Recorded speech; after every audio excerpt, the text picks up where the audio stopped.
Seth. And this is Arcane. And we're live from Batu. And you're listening to the Escape Pod Cast. This show is recorded in front of a live Twitch audience. Take it away, gentlemen. I gotta go hijack the Millennium Falcon. And I've got to stop Seth before he joins the First Order. One is a Grand Arena specialist from the UK. The other is a territory battle tactician from the US. Together, there are no signs of intelligent life on board. With both having played this game since launch, the one thing we are sure of is that you will be entertained. The Escape Pod Cast, a service of the Escape Pod Castaways. A weekly podcast about the mobile game Star Wars Galaxy of Heroes. Live from the network studios of Yavin 4, here are your hosts, Neil Andrew Eyre and Paul Anthony. Coming up on this week's episode of the Escape Pod Cast. The economy is changing. Well, we know that, Neil. It's been a rough year for a lot of people. No, Joe Dingus, I'm talking about the Galaxy of Heroes economy. Is it really, though? They're doubling the drops of character shards and in turn increasing the prices of shard shop stuff by double. We will get into that bombshell more in our first segment. But is this really a good thing for the game as it is right now? Wait, what are you talking about? It is not going to be kind to one aspect of the community. I guess we will get into that as well then. We begin Season 4 with a few new tweaks. Mostly for our Twitch audience, but the podcast audience will get some too. We cannot wait for you to experience it. You know her from Storytime with the Llama and the Lego Legacy Heroes Unboxed Edition show? Yeah, we'll get to know the Llama a little bit more as we sit down with her for our incoming transmission. And of course, the bridge is our time to answer all life's questions, or at least the ones from our Patreons. What's in store for us this week? Stay tuned and find out. All this and breaking news as and if it happens. Right here on the Escape Pod Cast. The Escape Pod Cast News.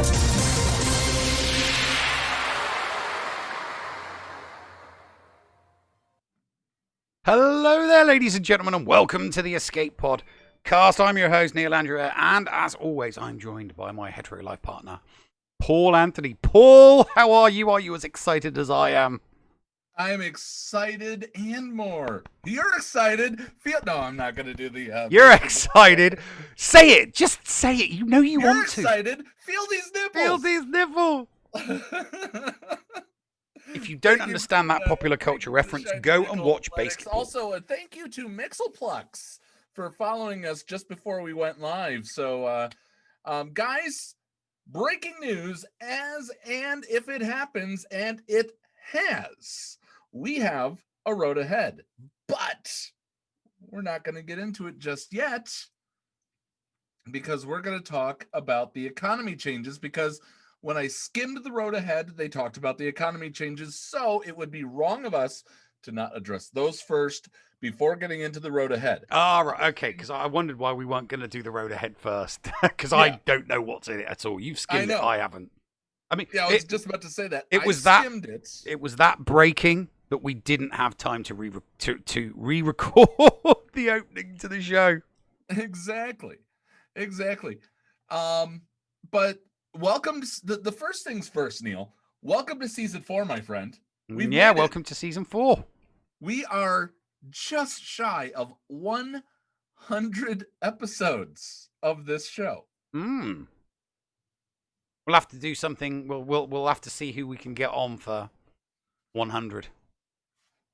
I would love to. There's a few people I would love to get for 100. Well, yeah, you know, we'll have to do a Celebrity Squares episode. Maybe get a few people on, a bit like RSG did when they had their 5th anniversary. Well, I think year anniversaries are more important than the special round numbers, but nonetheless. Okay. Apparently, Mustang Groot in the chat says that the economy changes are that Jawas will at random times strip your ships and steal your credits. Okay. Interesting. Very interesting. Gotcha. And Geek Girl just told us that Kate did get gas. Oh, she did. Yeah, just before I saw that she was on doing gas just before we went live. She had a big crowd, and I have no doubt that they were all there willing her to do it. Oh, and I do want to I will also I'm going to be gathering a crowd as best as I can when Jedi Knight Luke comes back. I'm going to do that live. Yeah, I did it live. I had a nice big crowd cheering me on. Well, not everybody was cheering me on. Ray Rock was really, really not happy that I was able to get through some of the tiers that he was having trouble getting through. And my characters were lower relics than his, and he was not. He was like, "How did you just do that with Relic 3? I've got a Relic 5 and I can't do it." So yeah, but yeah, it's good. It's good. You'll definitely enjoy it, and it was. I did it. It was fun to do it live. You will need to give yourself about 3 hours though. I mean, with things that I'm going to be talking about on Monday, can't talk about them right now, but things that I will be talking about on Monday, it might allow me to do that. Yeah, it took me about 2 hours 45 with my main account. And then it only took me about 2 hours and 15 with the Merc, because obviously I'd already gone through all of the tiers and I kind of knew what I was doing. So yeah, first time around, give yourself a good 3 hours. Cool. I'll do it. I'll do it. All right. Let's talk. You know what? You have an affinity for a man named Ron Paul, who loves to talk about the economy, right? Yes. Neil? Oh, yes. He does love to talk. I'm an amateur. I am an amateur economist. I am an amateur economist and philosopher. So I do like, talking about, economies and Austrian economics. Hey, when I was back in the UK, I had this huge group of friends. We would all go to a festival. We would all go to Watch It Festival every single year. And year after year, I used to bore the crap out of my friends. And my best friend made this, what was called the Paddle of Rebuke. What the Paddle of Rebuke was, if somebody started talking about something that nobody else wanted to listen, you would just hold up the Paddle of Rebuke, and it didn't matter what you were talking about, you had to stop talking about it. So as soon as I started talking about economics, Paddle of Rebuke came up. That's actually kind of funny. Yeah, no, it would stop. If you've got a group of friends and you all want to talk about different things, but something's either too hot a topic or too contentious or just too boring, and that was my problem. I would talk about boring things. Okay. Then anybody could holding up the Hondo of Rebuke. Yeah, okay? Anybody could hold up the Paddle of Rebuke, and then everybody knew that. Hey, yep, sure, no worries. Let's talk about something else. Except episode 1. Will was never allowed to talk about episode 1. He's not watching or listening. Heroes, our 5th anniversary is approaching fast, and we have some exciting news for this month. Starting with the 5th year celebration, we'll be increasing the shard shop drop count. Or not, sorry, I added a word there. Shard drop count on most nodes and the currency to shard rate in many stores. Character shards are the first big hurdle that new players hit, and it's a hurdle that's grown over the last 5 years from about 60 characters to now about 200, including ships. Their intent with the change is to help all players expand their collections faster, and in particular to help new players progress in the game. They'll be broadly increasing shard drop counts for many characters and adjusting conversion rates in the shard shop to keep these changes effectively neutral for the store. To dive into the details, there are now effectively 2 groups of character shards: original recipe and extra crispy. Original rate and accelerated. So original rate are ones that are new. Think Mon Mothma, Chupio, Admiral Piet. Accelerated characters are found in nodes in various stores. So you're talking about the farming characters, and there's a list. We'll get to the list here. New marquee characters will launch as original rate characters. Can I call them original recipe, please, Neil? I keep reading. Just read the forum page. New marquee characters will launch as original recipe and move to the accelerated extra crispy list approximately 1 year after the release. The Mandalorian will move to extra crispy April or May of 2021. A primary impact of these changes, extra crispy characters will have their shard distribution doubled in most nodes. So combat node modes will drop 2 instead of 1, and during double drops, it's going to drop 4. These store shipments provide twice as many shards. So 10 for the price of 5. So yeah, for the price of 5, you get 10. 2 for including 2 for Galactic 1. War. Yep. And non-journey guide events like assault battles and things like that. So if you do an assault battle in the lower tiers, you won't get double. Or no, you will get double. So you'll be getting 10 shards of Imperial Super Commando. Yeah, but think about it. The first time you do a tier. The first time you do a tier, you get 10 of each. And every time afterwards, you get 5 of something. So now you'll get 10 of something. But will you get 20 of each the first time you do the tiers on the assault battles? Because that's just going to be juicy. Yeah. So it does not include the quests or achievements. So things like Galactic Challenges, you're not going to get, you're not going to get double IG-11 shards. And it does not include Bronzium cards due to a technical issue. Interesting. All right. So due to the resulting variation between shards, we're modifying the shard shop to shard to purchase ratios. We're modifying the shard shop to keep shard to purchase ratios unchanged. They're doubling. I'm going to basically explain it. They're doubling the cost. If it costs $350, it's going to cost $700 in the future. Accelerated farm characters keep their conversion rate the same. 1 shard for 15 shard shop currency. But original recipe characters have their conversion doubled. So Piet, Mandalorian, Grief Karga, Cara Dune, those characters you'll get 30 shard shop currency. That basically keeps it the same overall. For ships, it doubles as 1 shard equals 38. Remember, I always tell people, buy the ships in the shop once you're done. Oh, yeah. When the changes are released, we will double all players' shard shop currency. So you're seeing everybody. You're seeing Arnold. You're seeing Gambit podcast. You're seeing Dickie Darkside. You're seeing Ricky P. You're seeing all these guys screaming to the hills to spend your bronziums now. It does not matter. Spend them now, spend them later. It's going to cost you the exact same now as it will after the change. No. Yeah, it will. They just said right there, when the changes are released, whatever you've got in the shard shop, so if you've got 1,000, it's going to double to 2,000 because they're doubling the price of gear in that store. So it doesn't matter. But you're not getting double. But you're not going to be getting double the currency or you're not going to be getting double the shards in Bronzium packs yet.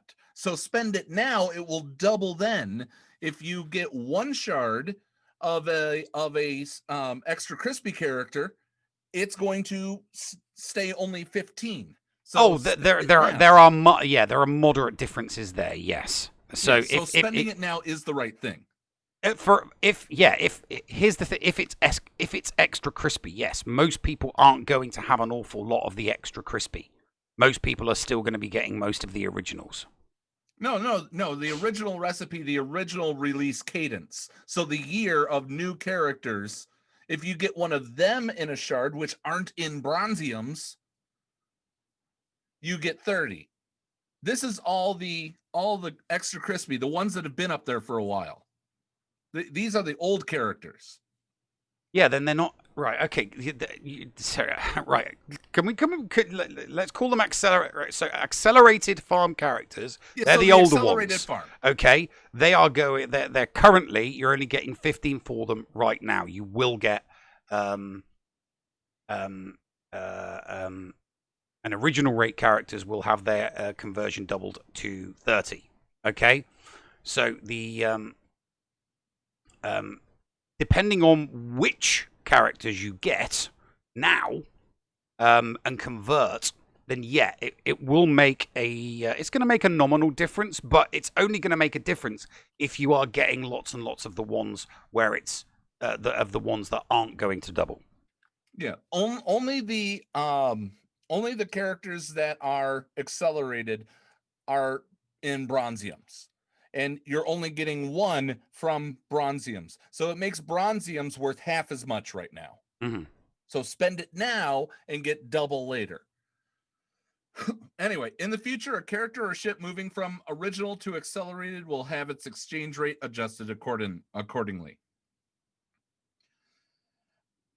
So I was going to save this for second segment. I appreciate what they're doing, Neil, but I think this is bull crap, and this is a bad move. You haven't finished. Did you finish reading the whole post? They just talk about the too long didn't read part.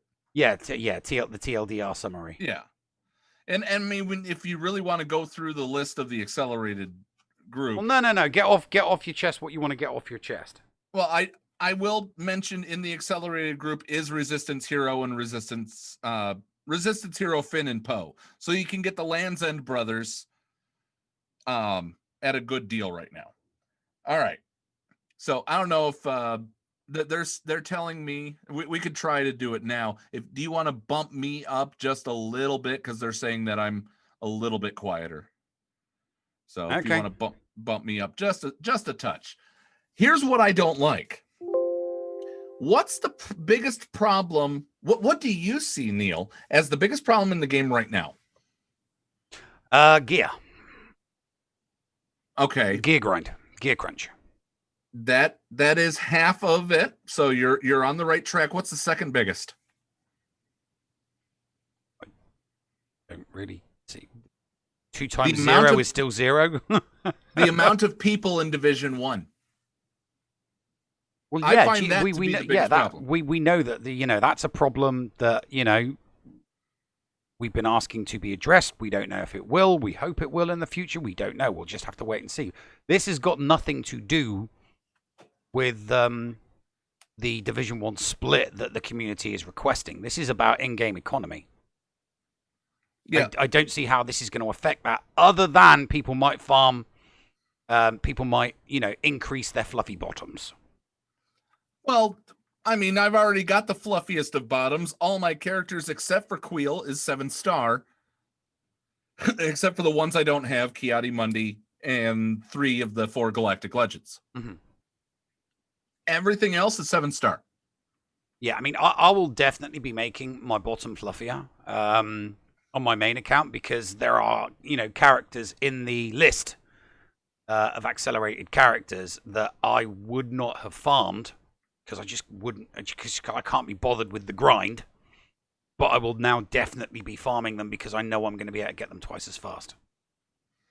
Yeah. So, but I think that it's kind of weird. The reason why I think, and I kind of keep my fingers crossed and hope that they do make changes to the gear, is the exact same reason that they just discussed about changing the in-game economy or characters. When we started, there was around 60. Now there's over 200. So the gear crunch, when there were less than 100 characters, was not as bad as it is now. We've got more than 200. Yep. And that's why everybody in chat that is big brained like us is saying the exact same thing. Right now, they're doing the whole get these characters, but they ain't going to be jack crap. They could be 7-star gear 1 and they're going to be crap. The gear levels are what matters. Mm-hmm. 7-star is needed for platoons. Excellent. Cool. People are going to finally be able to get that 7-star character that I need them to platoon later. Yay! Yeah. Hey, that's good. That's still good.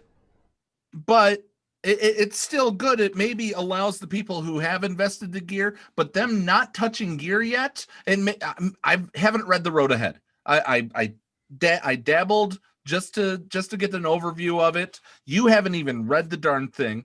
But the gear is the problem, and it's going to cause more people to go, oh, it's only 800 crystals for this golden eyeball. Sure. 1350 for a stun gun. Sure. 1350 is a lot of crystals. Yeah, you can buy a wheel pack with that. I am more optimistic after reading this and looking at what they're going to do. I am surprisingly optimistic that they will, in future, implement a change to the gear of economy. Do you know what the future is? I'd like to see them just. I think the way that they've doubled, and halved the time it takes to farm certain characters, I would like to see them do the very same thing with gear. Just half everything. So double what you get for the price you get it in store, and simultaneously half the price. Because people are still going to spend the same amount, but they will get twice the amount to cover for more than twice the amount of characters that are in the game now than were in the game during the first, 12, 24 months. I think that is not unreasonable. I don't think that the in-game economy, and I don't think that the crystal economy would suffer drastically. It would massively improve things. It would, really, really ingratiate CG and EA to the community, because then not the whales. Not the whales. Well, of course the whales. Because the whales everything then becomes cheap. It doesn't just become cheap. It becomes cheaper for the whales. The Krakens won't like it because I spent my $1,000 so I could play with all 4 Galactic Legends right at launch. And how do you think the Krakens are going to feel when this game ends? Because the terms of service for this game stipulate that they can end this game whenever they want. And then a Kraken or a whale, you may have spent 10,000, 20,000, 30, 50, 100,000 on this game. It's then, that money's gone and you're never getting it back and you've got no recourse whatsoever. Okay, so I can understand I can understand the tip of the spear, maybe even the points of the spear, maybe even the head of the spear being a little bit miffed, but ultimately, the Uber Krakens that have relicked everything, that anything in the future is going to be cheaper for them to relic. Whales who have maybe only half their roster, relicked, and the other half is, gear 10s and 11s and 12s. They would look at something like that and go, oh, brilliant, there's 3 squads. It's going to cost me half as much to buy the gear to relic them. I'm going to do it. Okay, so we're going to go a little bit early to a break because we do have the road ahead that we're going to be reading for the first time here and giving you live reaction. I'm going to throw to a break in a different way this time around, Neil. I'm going to go old school like I used to do with Scotty. Mm-hmm. Be ready, all right? Okay. So I'm just going to point this out. If all the Krakens get really, really angry and threaten to quit the game if they do that and make gear cheaper and easier to buy, if CG makes all the stuff half off, I can't wait to buy their account for half off. The Escape Pod cast with Paul Anthony and Neil Andrew Ware. This is Micaeus, and I assure your privacy and confidentiality when using my remodding services. G'day legends, this is Heinzie. Did you know Macias Modding Mayhem is the premier modding service for the game that we all love, Star Wars Galaxy of Heroes? With some of the most affordable rates in the industry, Macias will remod your roster from top to bottom with continuous consultation with where to go from there. Macias has a 100% satisfaction guarantee, and he has tons of additional services available as well, like a full cleanup of your mods, PvP plans, and lots more. Contact Macias today on Discord, all in lowercase guys, MIKAYAS 0127. That's MIKAYAS number 0127, or hit up maciasmods@gmail.com. I fully endorse Macias Modding Mayhem, and you will too. Macias Modding Mayhem, the official remodding service of the Escape Podcast and the Escape Podcastaways Network. Hello friends, this is Thaddeus from Going Nerdy, and I approve this message, and am compensated for signups for this service. The world's largest audiobook library is at your fingertips, and the Escape Podcastaways wants you to try it for free. Head on over to escapepodcastaways.com and click the Going Nerdy offer button to claim a free audiobook and 2 Audible originals. Cancel anytime, and it's absolutely free to sign up. Check out Audible and support the Escape Podcastaways, all for free. See Audible website for details. Restrictions may apply. Did you know that if you signed up to become a Patreon, you could get tons of rewards? Force Ghost Scotty could do a roster review for you. Neil Andrew Air could share Grand Arena tactics. Or Paul could even help you get maximum stars in Geonosis Territory Battle. And you even get access into the after show. Sound good? Sign up to be a Patreon today.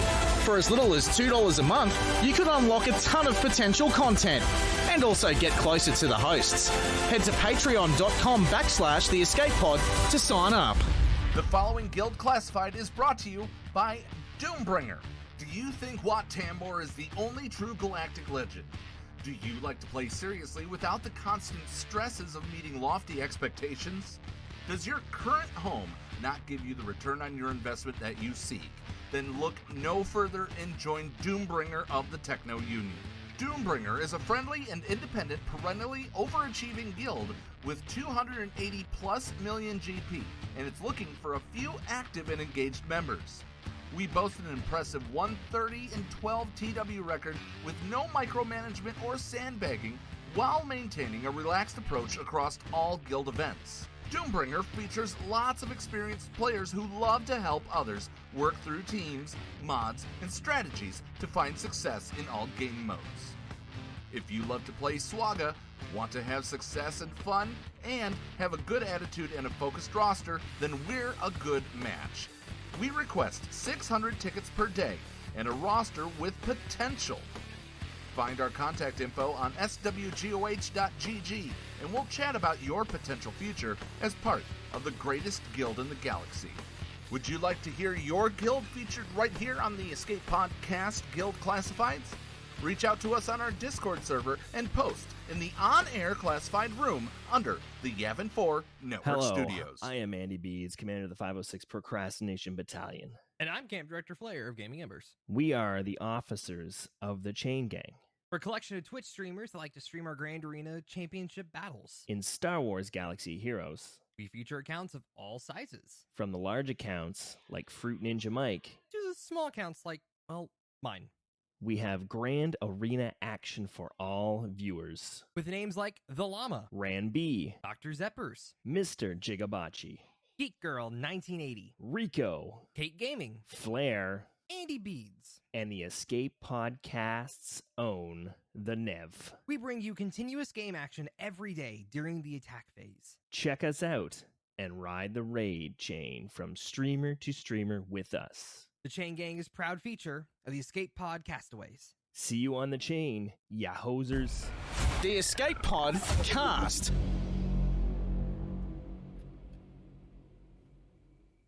Welcome back to the show, ladies and gentlemen. It's the second segment, and what I've really been waiting for, I have not read. The road ahead, it better be good.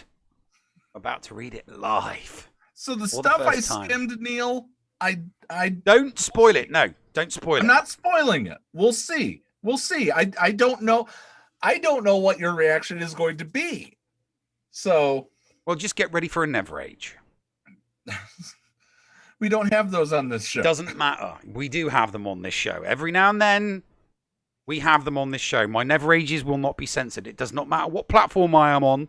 If the Nev wants to rage, he will rage. Well, the Nev will rage at a PG-13 level during this show. Yeah. Unless they do something like those packs for $75 with mods in. So here we thank you. Here we go. Hi, Hollow Table Heroes. I was reading it. I was just gonna start it and give you the first 5th anniversary. Go ahead. I was being nice. Yeah, go ahead. I was taking the monotony. You take the monotony then. All right. Thank you, Hellenix, for the 3 shiny nickels.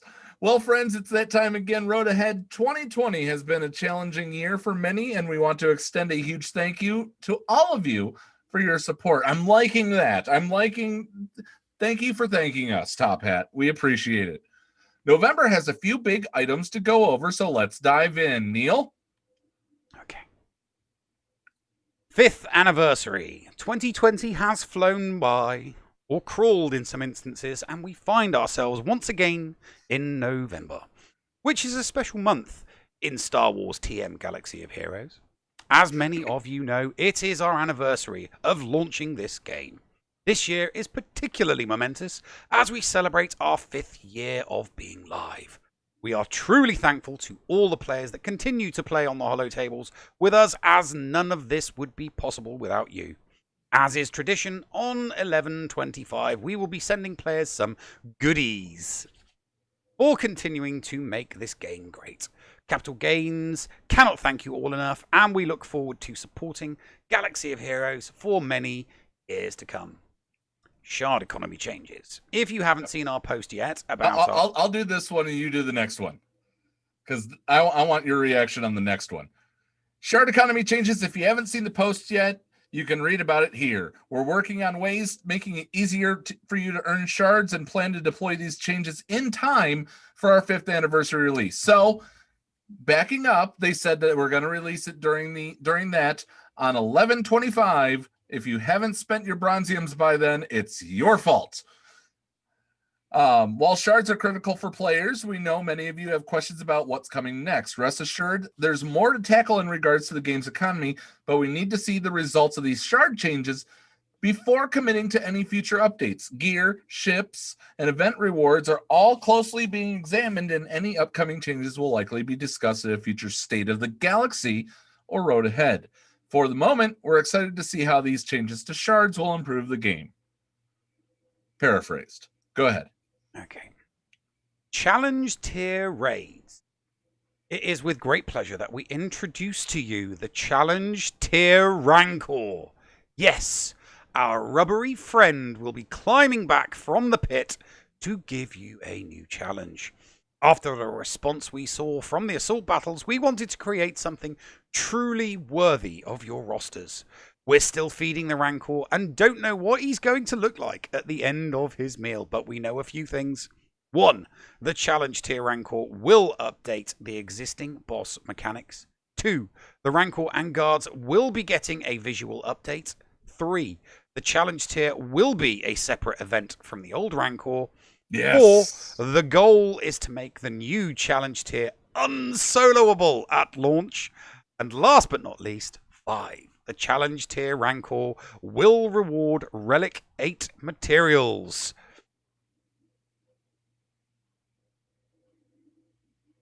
Go on. We'll have another post next month to give specifics on the Challenge tier Rancor so that players can prepare.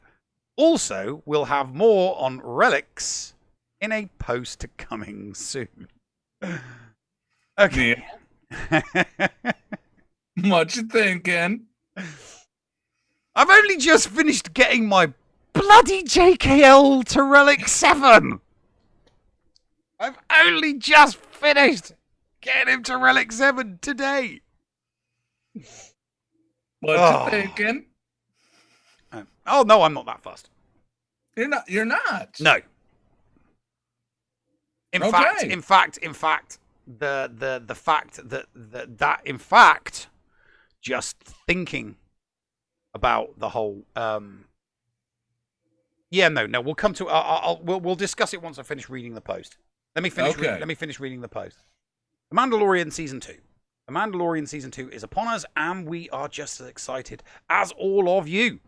We've kicked off the new season by bringing back 2 sentimental fan favourites, Quill and IG-11, in his nurse incarnation. You've already seen their kits and how they play, but we're excited to see what awesome combinations and squads the community can build with them. Up next, we continue our season of The Mandalorian content with one of the most requested characters from Season 1 of the show, Moff Gideon. Leading a remnant of the Imperial forces, Moff Gideon is obsessed with obtaining the child no matter the cost and wields a long-forgotten relic from Mandalore's past. Unlike Quill and IG-11, Moff Gideon will be initially unlocked from an upcoming marquee event, and we will have more to share in the coming weeks. And all right, you ready? Damn it, he's a marquee. And we've still got a few ingots of Beskar saved for some surprises, and there may be a few more friends coming from the Mandalorian yet. Stay tuned to see who else shows up to the holotable. Okay, let's see now. So friends of the Mandalorian coming yet. Reminder, guys, no spoilers in chat, please. If there was anything big that happened, aside from, it's been a week. You could talk about it a week after when it's a weekly episodic show, right, Neil? Yeah, okay, that's fine. So, right. Are we getting the Frog Lady? Are we getting Amy Sedaris? You know, we'll have to wait and see, won't we? Okay, I think we'll be getting... I want to do this one. I want to do this one because you don't like Galactic Challenges. I get the pleasure of this one. Okay, I just like reading the posts in a dramatic voice. That's all.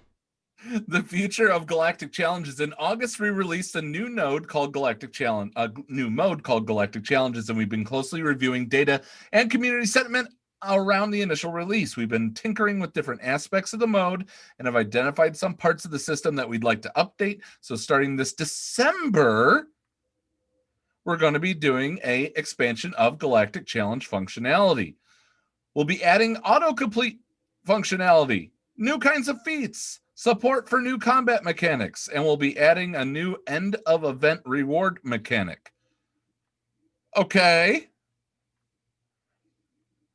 To save you time and effort, we're introducing autocomplete. Okay, cool. That was what I was pausing at there. This means that successfully completing combat missions and feats at a higher tier of difficulty will now give you credit for any lower tier. Ooh! For instance, completing tier 5 at 2-star will give you full credit for tiers 1 through 4, in addition to the stars earned from tier 5. Similarly, completing a feat at tier 5 will give you credit for the same feat at earlier levels. Note, we're moving mission completion into discrete feats in order to tie into the new end of event reward system. All right.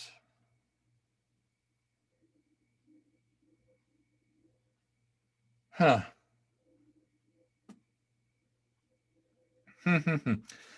All right. Well, with the introduction of new end of event rewards, you will now earn a new type of currency. I bet it's that purple thing that we saw earlier. Possibly. For completing combat missions and their associated feats, as you accumulate this currency, you will earn a progressively better chest of rewards, which you'll open at the end of the event. Okay. With the new instant payout of rewards, players who complete challenges up to the higher tiers of difficulty earn all the rewards, even those which may not be applicable to where they are in the game from the earlier event tiers. By making the switch to end of event rewards, we'll be able to improve and differentiate the rewards offered as you progress from one chest to the next.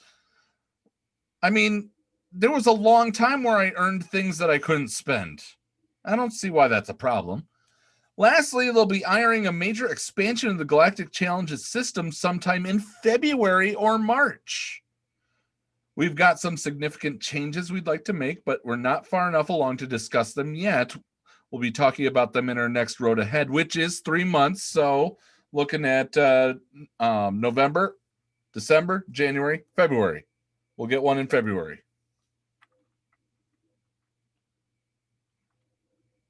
So, yeah. Mm-hmm. Yeah. Is that the end of the post? Yeah. That is the end of the post. Oh, okay. So, they know what's coming at the end of the season. Did you know what's coming at the end of Mandalorian season? That's why Moff Gideon is marquee. Moff Gideon will be marquee. They'll throw in some Remnant Empire. We'll have 5 Mandalorian characters, 5 Remnant Empire characters. Whoever the big bad is at the end of Season 2, if they get revealed at the end of Season 2, will be a legendary, I think. Well, maybe Moff Gideon, and the Remnant Empire marquees that come with him will be required for a Mandalorian legendary. Who knows?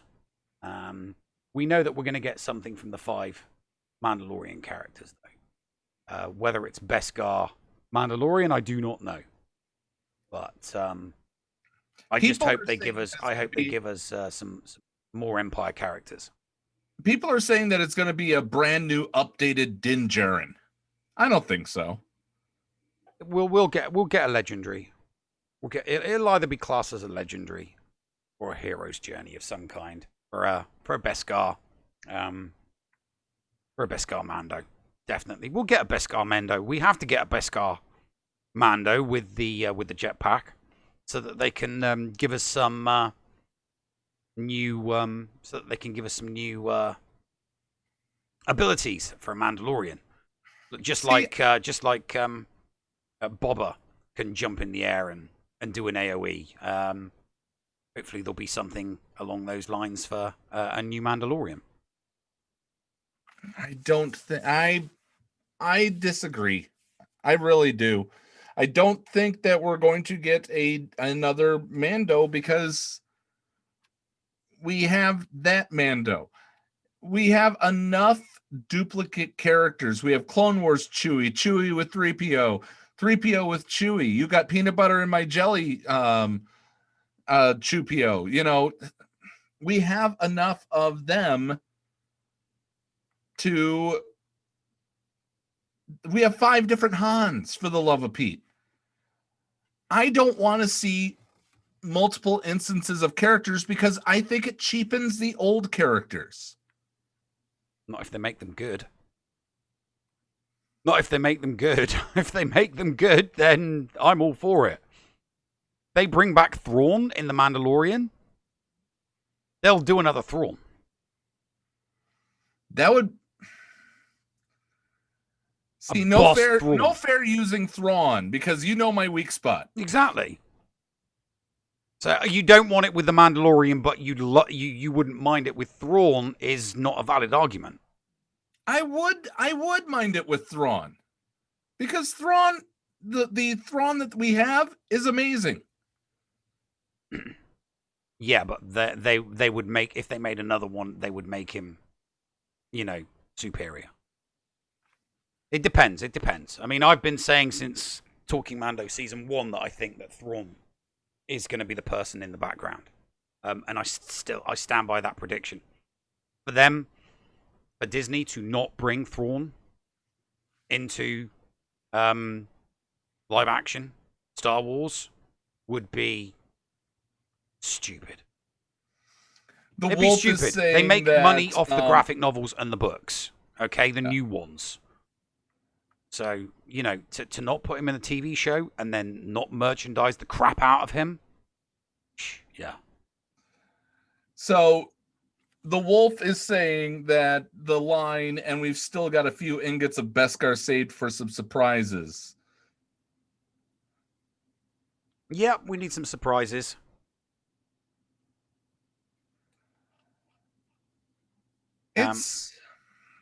I mean, we'll Thrawn look. We'll Mando- get some surprises. We will. We're going to get more characters. That they are going to bombard us with marquee characters and legendaries from the Mandalorian. It's a given. It's an absolute given. And then whatever spin-off shows they do from the Mandalorian, and there will be spin-offs.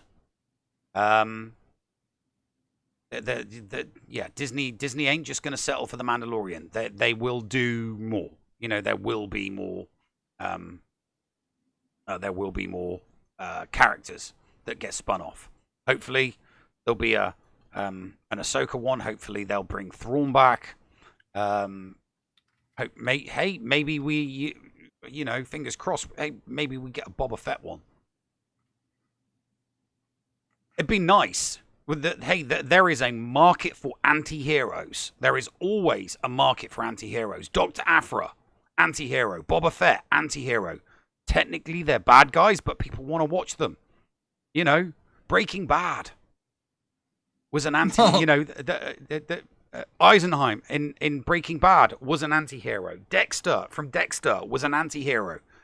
The guy was a serial killer, for goodness sake, but it went on for season after season after season. So, if there's a thirst for it, if they cameo a Dr. Aphra, if they if they give which they probably will give Boba Fett some more airtime, there will be a thirst, there will be a taste for it. People will want spin-offs. We just keep our fingers crossed that it's not a Joni Loves Chachi spin-off. What we want is a Frasier spin-off. That's what we want. We want Frasier, not Joni Loves Chachi. There was also Mork we want a Mork and Mindy, not a Joni Loves Chachi. Well, no, because Frasier was. We want a Laverne and Shirley, not a Joni Loves Chachi. You see, Frasier was good because it was situation comedy, but it wasn't like slapstick. Mork and Mindy was more slapstick comedy, whereas Frasier was more serious sitcom. Yeah, so Laverne and Shirley, which was also a spin-off of Happy Days. Yeah. But yeah. And preferably before it jumps the shark. Preferably before it jumps the shark. For you young kids, there are a lot of other spin-offs from Happy Days. Look it up. And Happy Days was an old sitcom, was an old had Henry Winkler. Okay, let's talk about the elephant in the room. Relegate. We knew when they introduced the first series of relics, when they introduced 1 to 7, we always knew that they were going to go 8 to 14 because they told us that it was eventually going to go 8 to 14. So yes, it's a surprise, but it's not an out of the blue surprise. We knew when it was going to cut. We knew it was going to come. We just didn't know when it was going to come. And we still don't know when it's going to come. All we know is that it is going to come with the new challenge tier Rancor. And they haven't said when. They've just said it is with great pleasure that we introduce you to the challenge tier Rancor.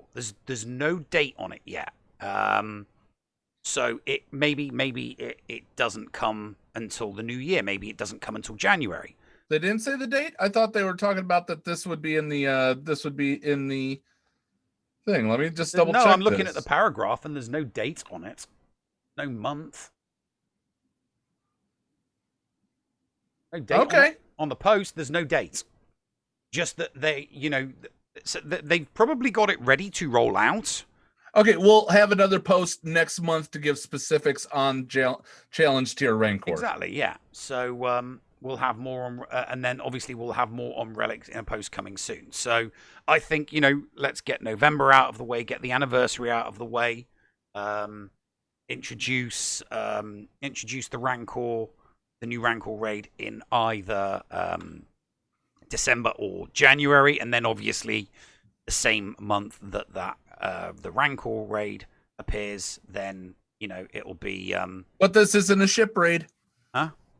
This isn't a ship raid like everybody was talking about. Yeah. Well, I mean, I never thought. I mean, it would have been nice, but I just don't think that the and I said this I said this on a previous show. I mean, I feel sorry for the devs that spent time and effort creating it, because we know that they created it. It just got mothballed because they said that in October of last year. Lennox is freaking out in chat right now because he didn't hear Relic 8 materials the first time we read it. I will say, with regards to Relic 8, let's just be thankful that they're rolling out one. They're just rolling out. They're only talking about rolling out Relic 8. That they could have said we're rolling out Relics 8 to 14. We know that it will eventually get to 14. But they're only doing Relic 8 at the moment, and you're only going to get Relic 8 rewards from you're only going to get Relic 8 rewards from the raid, and it's going to be nails. It's going to be absolutely nails. So is it going to have an effect on some guilds? Definitely. All I can say is Skeletrix. Oh, buddy. I still rate Skeletrix as the best theory crafter when it comes to the raids. He is. I just want him to he needs to hurry up and get his hands on this raid so that he can figure out what we need for tiers 1, 2, 3, and 4. Because everybody is going to go balls out on the 4 squads needed for tiers 1, 2, 3, and 4. You know what, and I'm gonna mention 2 things that were said by the Wolf in chat. How do you think they're going to balance the pilotless ships with the Relic 8 pilots? That upsets me a little bit because I am a ship lover. I love ships. I really do. But he also says my first Relic 8s are probably going to be going on the clones for the Reek-Cam mission. You could not have said it better myself than that. That is to get there. Yes, I am absolutely going to be doing that so I can help my guild get cam shards, because I lead by example for territory battles. Mm-hmm. Yeah, because they're going to be very rare. And it's not going to be something that you'll be able to do very often. Plus, if you're in a guild, will people sacrifice tickets for the old pit raid and just pump the tickets into the new raid? We don't know. Be interesting to see how much. Well, they already said that it's going to be a separate event from the old Rancor. So yeah, exactly. I think it's going to be a separate event. So it's technically a 4th raid. So there are only a certain amount of tickets produced by 50 people in a guild. And what I'm saying is that there's not going to be enough tickets to run all 4 raids at the same time, like most people run all 3 raids at the same time. Well, they're all separate ticket things. Yeah, separate ticket counters. The ticket counters. I'm just thinking that once the raid kicks in and people start getting the rewards, it'll be, some people will be putting them into the putting the relic 8 onto the 7s for, like you said, cam shards. Some people will be doing it on their squad arena teams so that they can maintain their top 20 status in their guild shards.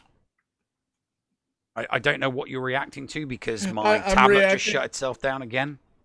We'll talk to Llama about what she said in chat. Why don't we go ahead and go to break? Brand new look to story time with the Llama coming up here, guys. You do not want to miss this. We'll be back with even more Llama after that, right here on the Escape Podcast. The Escape Pod Cast with Paul Anthony and Neil Andrew Ware. Hello, Escape Padawans. It is the Llama here to remind you that the Escape Pod Castaways are on social media. We're on Facebook, we're on Twitter, you can catch us on YouTube and on Twitch every week streaming Star Wars Galaxy of Heroes, LEGO Legacy Heroes Unboxed, your favorite new Galaxy of Heroes show GA Center, and so much more. Come catch us on the web. Are you a member of Team Paul or Team Neil? Maybe you prefer story time with the Llama, or dabble in the buttery side of the Force with Biscuit Weasel. Or maybe you like the Escape Pod talents from Down Under like Heinzie and Scotty. No matter who you support, you can get one of my designs from the Escape Podcast merch store. Just go to escapepodcastaways.com, click on the merch link, and it will take you to the TeePublic site where you can support me, Mrs. Anthony, also known as Critty K. Also be sure to check out the Mrs. Anthony Shirts channel on the Escape Podcast's Discord server weekly to vote for my latest shirts in the Design Derby on Woot. Links for both of these are down below. Thank you for supporting the Escape Pod Cast. Heinzie from the ANZGC is officially a member of the Escape Pod Castaways.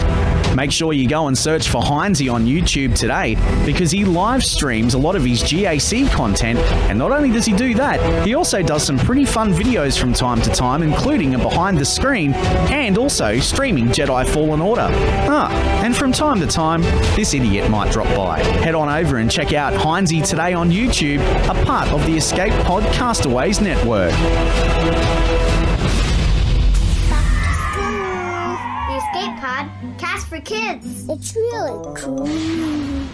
Hello, Escape Padawans, and welcome back to Storytime with the Llama and the Escape Pod Cast for Kids. You know, with us hitting 1 full year of Storytime with the Llama, plus this being the Season 4 opener, I wanted to do something special for all of you. Just my way to say thank you. And thanks to the Hyperdrive Bundle upgrade to the Millennial Fulcrum, courtesy of Helly and the Noob, I've made some modifications. Hey Neil. Yes, Llama? Do you think you could push the button for me? Llama, we're only halfway through the show. I can't push the button now. Not that button. The other button? Oh, that button. Are you sure? Definitely. I think it's about time. If you're sure, you got it. So what do you think? Pretty sweet upgrade, huh? All thanks to Helly and the Noob's Hyperdrive Bundle. So you'll get to see me every single week actually read Storytime, just like I do with the audio version, but now you'll actually get to see me do it. Sometimes my cat will join us over there on her little perch, but let's get into this week. In the Journey Through the Journey Guide series, we've got Rey's Hero's Journey, guys. So for Rey's Hero's Journey, you're going to need 5 characters: Scavenger Rey, BB-8, Finn, and Veteran Smuggler Han Solo, and Veteran Smuggler Chewbacca. Now, you're going to need all of these characters at least 7-star, Gear 9, Ability Level 7, and with Mark 5 mods. Now, there are 7 tiers in this event that will take Jedi Training Rey up to 7 stars. Each tier of the event is going to be a little bit different, and it'll be a different aspect of Rey's journey, and you'll need different characters from that list I just mentioned in each different tier of the event. Now, this event difficulty is going to be medium to hard. Hard just because RNG is a thing, but overall it's a fairly straightforward event, and if you've got their characters where they need to be, you should have no problem. Let's dig a little bit into Rey, shall we? So she's a light side character, a tank, she's got the leader tag, and she's obviously a resistance character. Her abilities, her basic ability, Connected Strikes, deals physical damage to the target enemy, and that damage is increased by 20% for each of the following: if she has no debuffs, if she's got any buffs, if the target has no buffs, or if the target has any debuffs. Her first special ability, Defiant Slash, deals physical damage to the target enemy and inflicts healing immunity for 2 turns, which can't be copied, dispelled, or prevented. The target other resistance ally that you choose will dispel all of their debuffs, call them to assist, and will also grant them foresight for 2 turns. Her second special, Mind Trick, dispels all buffs on the target enemy and inflicts ability block, daze, offense down, and speed down for 2 turns. For each debuff that's inflicted, you'll actually remove 10% turn meter, which can't be resisted. And for each debuff resisted, you'll remove 20% turn meter instead. Now for each active resistance ally, Rey will gain 15% turn meter. Her leadership ability, Inspired Presence, grants resistance allies plus 30% critical chance and 30% critical damage. Now, whenever they score a critical hit, they have a 70% chance to inflict Expose for 2 turns. Resistance allies will also gain 10% turn meter whenever an enemy is exposed. Her first unique ability, Virtuous Protector, when another ally suffers a debuff or when another resistance ally gains secret intel, Rey gains 8% turn meter. Whenever Rey suffers a debuff, she has a 40% chance to dispel all debuffs from herself. Her second unique ability, Insight, at the start of each encounter, Rey gains Foresight until she evades. When she evades, she also recovers 5% health and protection. At the end of her turn, Rey gains Foresight until she evades. If she already has Foresight, she gains critical damage up until she damages. If she's got critical damage up already, she'll gain offense up until she is damaged as well. She's got 3 Zeta abilities, the first one being on Inspirational Presence, which is her leadership ability, the second one on Virtuous Protector, which is her first unique, and then the third one is on Insight, which is her second unique. Now, the order in which I suggest you get these Zetas, you're going to want her leadership ability first. That's really the most important one. You can do her second unique, Insight, next, and then third, obviously, is going to be Virtuous Protector, but you don't really need that third one as much as the first and the second one. And really, you only need the leader. If you want to put another Zeta on her, definitely go for Insight, not Virtuous Protector. In regards to mods, you're really going to want to focus on speed mods for her as primary. Secondary is going to be critical damage and critical chance, but you really want her to be fast to keep up with BB-8. Obviously, you're going to use her as a leader in a resistance squad. That's really where she's going to be best. There's not a whole lot of other places where you can use her, but that's totally fine. She's really, really great in that resistance team. Well, that's all for me. Tune in next week for more story time with the Llama and the Escape Pod Cast for Kids. This is Micaeus, and I assure your privacy and confidentiality when using my remodding services. G'day legends, this is Heinzie. Did you know Micaeus Modding Mayhem is the premier modding service for the game that we all love, Star Wars Galaxy of Heroes? With some of the most affordable rates in the industry, Micaeus will remod your roster from top to bottom with continuous consultation with where to go from there. Micaeus has a 100% satisfaction guarantee, and he has tons of additional services available as well, like a full cleanup of your mods, PvP plans, and lots more. Contact Micaeus today on Discord, all in lowercase guys, MIKAYAS 0127. That's MIKAYAS number 0127, or hit up micaeusmods@gmail.com. I fully endorse Micaeus Modding Mayhem, and you will too. Micaeus Modding Mayhem, the official remodding service of the Escape Podcast and the Escape Podcastaways network. Receiving incoming transmission.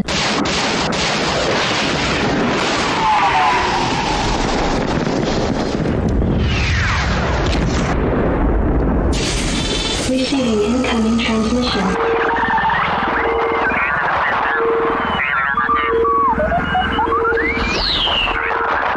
Receiving incoming transmission.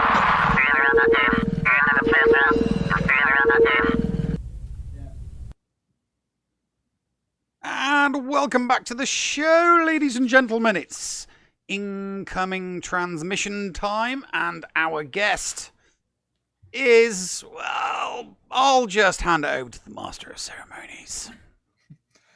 Well, the guest, I'll tell you right now, needs no introduction because she essentially just got her introduction, but I'm going to do it anyway. Ladies and gentlemen, this person has been with us since the very, very beginning of this show. They are one of our moderators.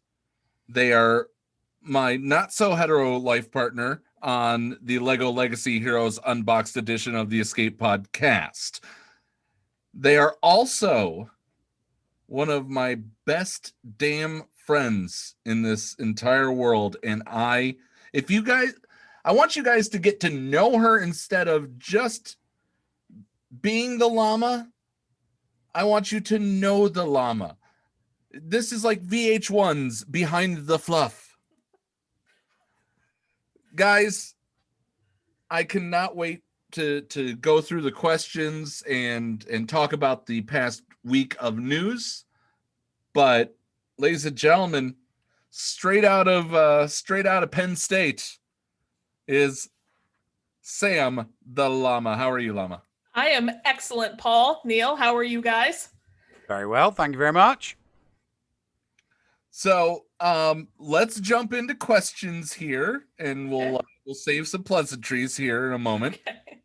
The first question is, tell us about your account. So I am sitting at around 4.7 million GP. Somehow I managed to make it into your guild, Paul, Yavin 4, so I've got that going for me. Used to be a bit of a dolphin / whale, but have since kind of moved back a little bit. Still every now and then spend a little bit, but not a ton. So I've got no free-to-play card whatsoever.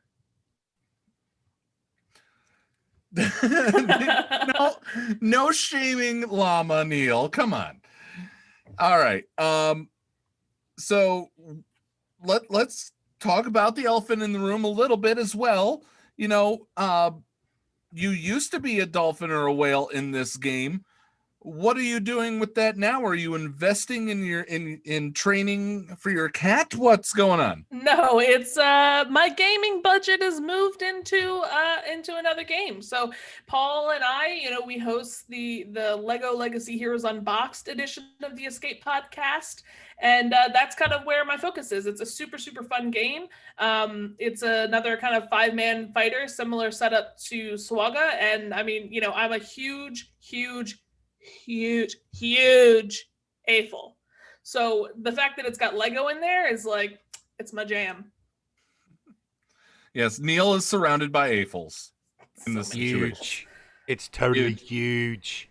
It's huge. All right. I've lost control. So what's your passion projects right now? What are you... I'm asking this as an interviewer, not as your guild leader. I'm telling you that right now. So I hope there's no judgment. I'm not judging you. What's your passion projects in Star Wars Galaxy of Heroes right now? So I've got one, and Neil is going to be very, very proud of me. He's going to be so proud of me. I've got one character left to take to Relic for Jedi Knight Luke. Just one. And it's Snowman Han. So he's currently sitting at 11. So I'm almost there. I'm so close. He's fast. And then, he goes quick. He does go quick. Yeah, super easy. So finishing up him. I'm excited about some of the changes in character shard farming that are coming to the game, because that'll help, because I've got some character shard farming plans. So my theory is moving forward that I'm not necessarily going for any GLs, but I'm farming all of the characters you need for all of the GLs. So I'm going like one by one. I finished farming for GL Rey. I'm moving on to GL Kylo. Just taking everybody to 7 stars, not really focusing on gear. And I'll work my way through there. So when I'm ready, it's just a matter of gear.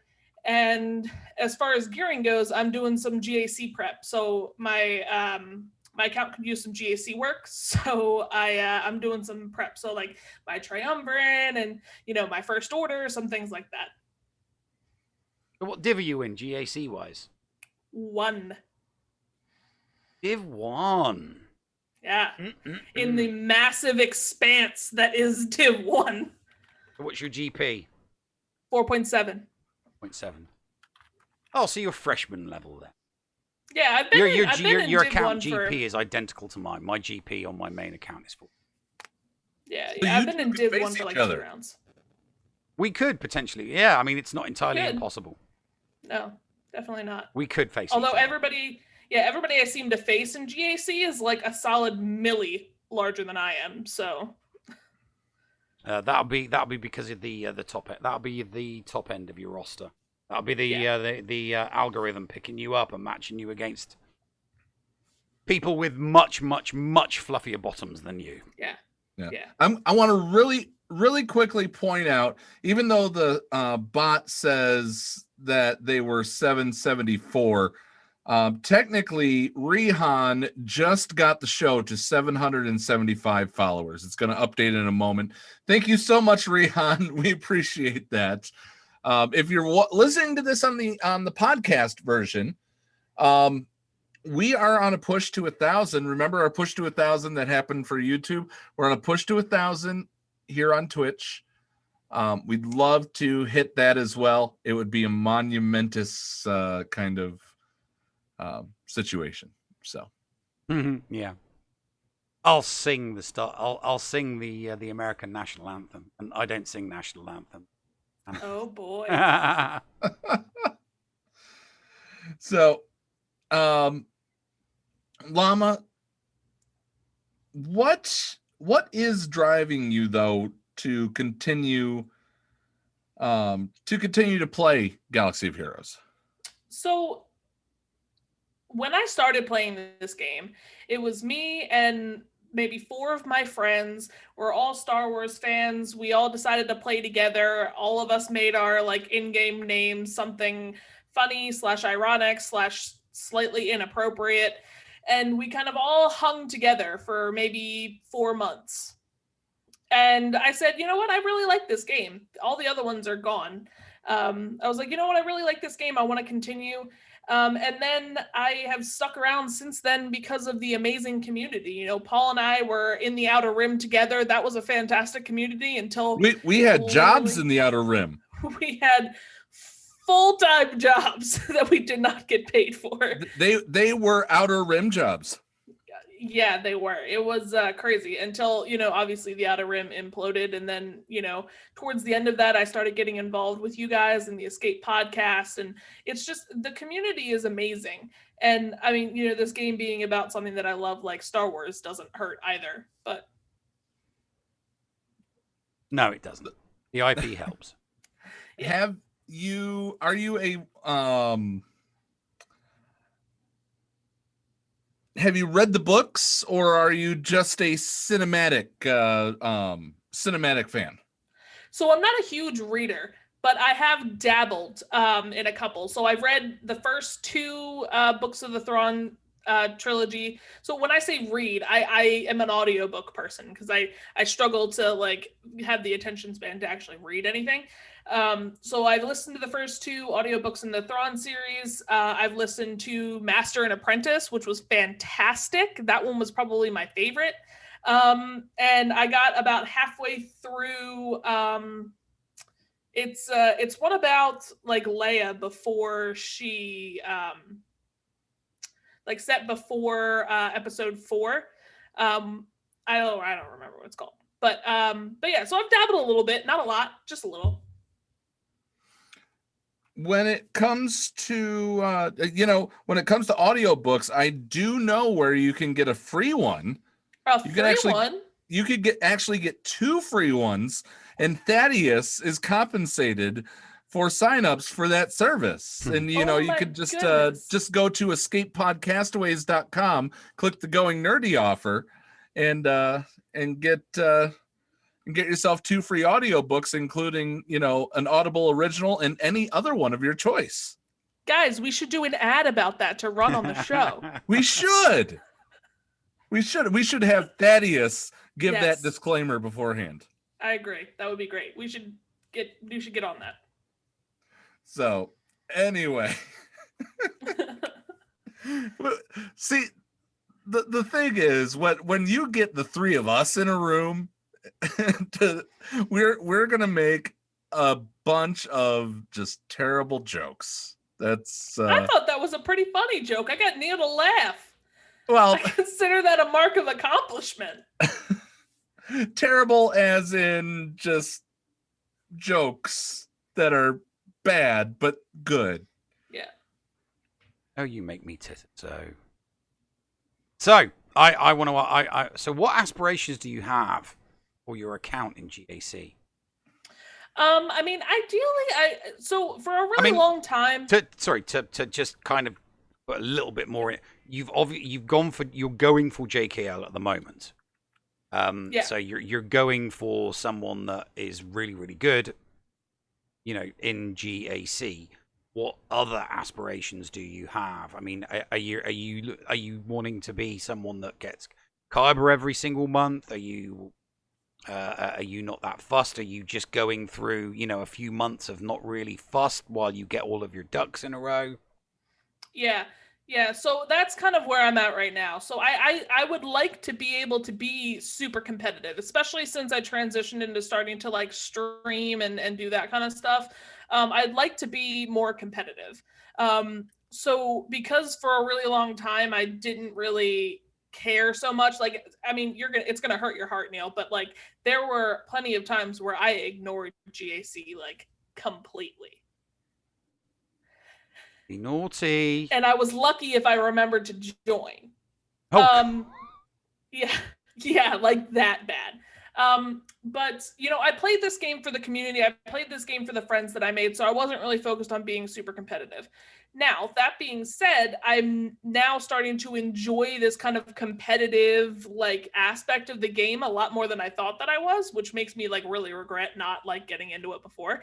But there's a lot of things that I need to do to kind of get me to where I want to be in a competitiveness level. So there's teams that I need to work on, like fundamental teams that I need to work on. I am one of the worst modders on the planet.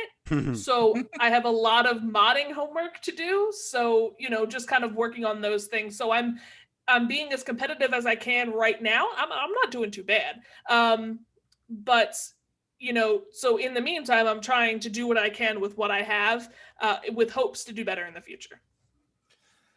So there has been a movement, if you will. There is a server that is now set up for this, and I kind of want to promote it because it features a lot of our good friends, whether they be Castaways or not. And one a little bit more than a friend. Yes, one a little bit more than a friend. I want you to tell me and tell our audience about what in the world is your server and why is it called the Bounty Honeys? So we really have to give a shout out to, the one and only Kate Gaming. And, the kind of term bounty honey really did originate with her. So she was streaming, and a lot of you know that she recently got married. So this was a few months ago. She had like a spray tan, like practice for the wedding. And, we kind of came in and she was fairly new on, the streaming scene. She had just really kind of gotten started. And we all kind of went and utterly broke her while she had a spray tan, and she was so flustered because she was trying not to cry and get streaky. It was part of my fault. Yeah, and it was part of mine too. And she kind of got all flustered, and Bounty Honey just kind of came out of her mouth instead of Bounty Hunter. So we kind of took that and ran with it. So, me, Kate Gaming, Geek Girl, 1980, and, the lovely, as always, Mrs. Anthony, Critty K, kind of bonded and created what we call the Bounty Honeys. So we've got plans for a podcast, which would be really cool, where we plan on kind of focusing on, female impacts in the gaming community and, just Star Wars fans in general. So we kind of support each other and we, promote each other, and it's a really cool place to be. Especially if you're a girl in the community. That is true. You guys are focusing on it kind of like the Angels server as well. You guys are focusing on the female community members of SWGOH, of lots of games. You know, you're that, and I'm loving that. I really truly am.